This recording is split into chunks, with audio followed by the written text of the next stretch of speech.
د غریبې دوران به تیر شنو هر به مې نشي د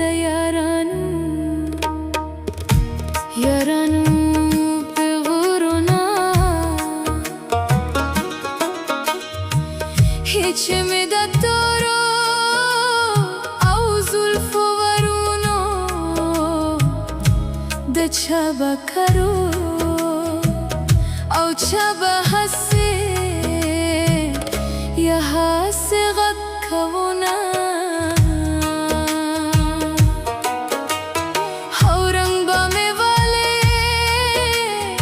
او ناز یارېږي نو